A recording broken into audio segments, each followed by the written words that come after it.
Hello guys, welcome back to your channel Rakshit classes. Dear students, आज मैं लेकर आया हूं फर्स्ट चैप्टर का तीसरा मोस्ट इंपोर्टेंट क्वेश्चन।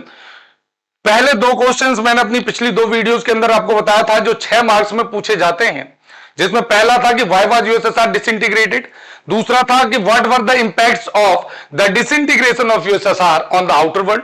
आज हम बात करेंगे what were the impacts of the disintegration of USSR on the countries like India, यानी यूएसएसआर के डिसइंटीग्रेशन का भारत जैसे देशों के ऊपर क्या असर पड़ा। बहुत इंपॉर्टेंट क्वेश्चन है डियर स्टूडेंट्स, कई बार बोर्ड के अंदर यह क्वेश्चन पूछा गया। इसको हम 4 पार्ट्स में बांट सकते हैं। सबसे पहला रीजन जो आता है इसके लिए वो आता है इकोनॉमिक रीजन।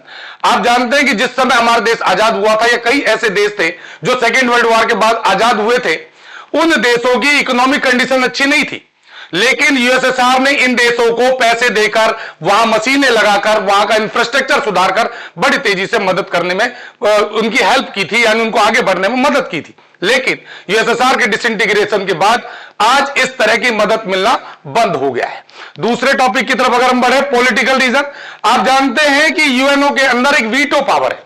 वीटो पावर का मतलब होता है निषेधाधिकार, यानी नकारात्मक वोटिंग पावर। इसका प्रयोग सबसे ज्यादा बार 11 बार यूएसएसआर ने किया है और 9 बार भारत को बचाने के लिए किया है। तो आज वो मदद भी भारत को मिलनी बंद हो गई है, भारत जैसे देशों को मिलनी बंद हो गई है। इसे हम पॉलिटिकल रीजन के अंदर ले सकते हैं। मिलिट्री रीजन के अंदर अगर हम कहें तो हम ये कह सकते हैं कि जो 71 के वॉर में, 65 के वॉर में जितना भी वेपन हमने पाकिस्तान के खिलाफ यूज किया, वो सारे वेपन्स जो है वो हमें विदाउट एनी कॉस्ट यूएसएसआर से मिले थे। लेकिन 1991 के डिसइंटीग्रेशन के बाद आज हमें इस तरह की मिलिट्री हेल्प मिलनी बंद हो गई है। चौथे पॉइंट की तरफ अगर हम बढ़े बच्चों, तो यह है कल्चरल रीजन। कल्चरल में हम ये कह सकते हैं कि हमारे यहां के एक्टर्स की बड़ी डिमांड थी यूएसएसआर के अंदर। यूएसएसआर के कई फिल्म एक्टर्स ने हमारी मूवीज में कई में काम किया। इवन जो सोशलिस्ट पार्टी के लीडर्स थे, उनके बच्चों को यहां इंडिया से यूएसएसआर में ले जाकर फ्री ऑफ कॉस्ट उन्हें एजुकेशन देकर, उन्हें डॉक्टर, इंजीनियर बनाकर वापस इंडिया में भेजा जाता था। लेकिन 1991 में यूएसएसआर के डिसइंटीग्रेशन के बाद इस तरह की मदद मिलनी भी बंद हो गई है। इसके बाद न्यूक्लियर हेल्प। आप जानते हैं कि 74 में हमने अपना पहला न्यूक्लियर वेपन बनाया था और उसमें सबसे बड़ा रोल यूएसएसआर ने प्ले किया था। यूएसएसआर की मदद से ही हमने अपना पहला न्यूक्लियर टेस्ट किया था, न्यूक्लियर बॉम्ब तैयार किया था।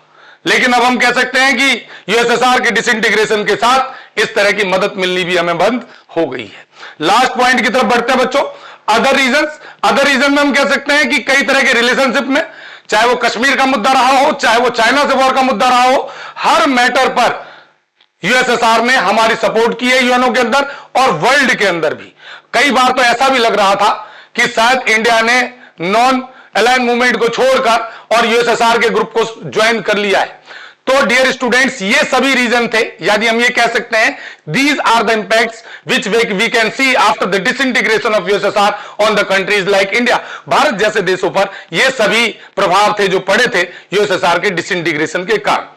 मैं समझता हूं कि आपको यह क्वेश्चन भी समझ में आ गया होगा डियर स्टूडेंट्स। अगर आपको मेरे समझाने का तरीका अच्छा लगा हो, अगर आपको मेरी ये वीडियो अच्छी लगी हो, तो प्लीज एंड प्लीज इसे लाइक जरूर करें, ज्यादा से ज्यादा शेयर करें और सब्सक्राइब करें।